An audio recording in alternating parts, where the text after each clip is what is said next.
kita nak bundarkan kepada rumah. Kita nak bundarkan kepada rumah puluh.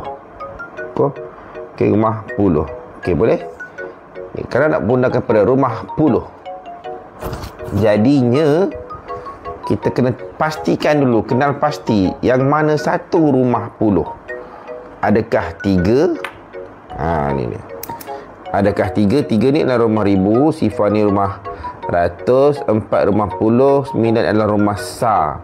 Ni sedia maklum lah, kalau bagi darjah 6 tu dah mahir dah patutnya ni Ini cikgu saja kita buat satu-satu lah, kita buat slow-slow boleh?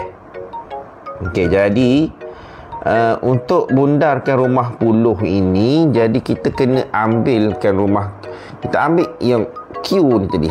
Kita ambil formula Q ni tadi, kita masukkan 4 dalam huruf Q macam ni lah. Macam ni.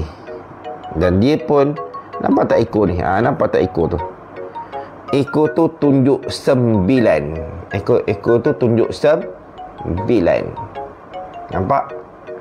Jadi bila ekor tu tunjuk 9, maksudnya dia tembak 9 lah. Dia tembak 9. Bila tembak 9, kita refer balik kepada formula Q kita tadi. Jadi Q tembak angka tadi, rumah mana dia tembak? Kecil ke besar 9 ni?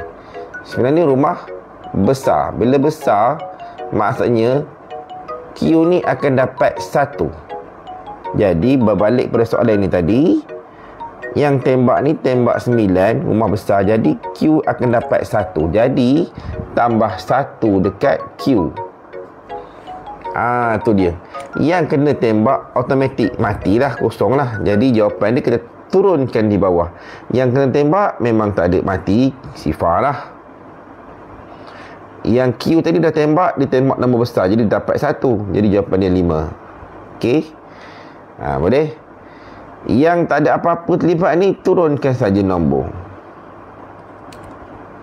Jadi inilah jawapannya, 3050. Tu dia. Bundar ni maksudnya nombor yang hampir kepada apa yang kita nak bundarkan, yang terdekat.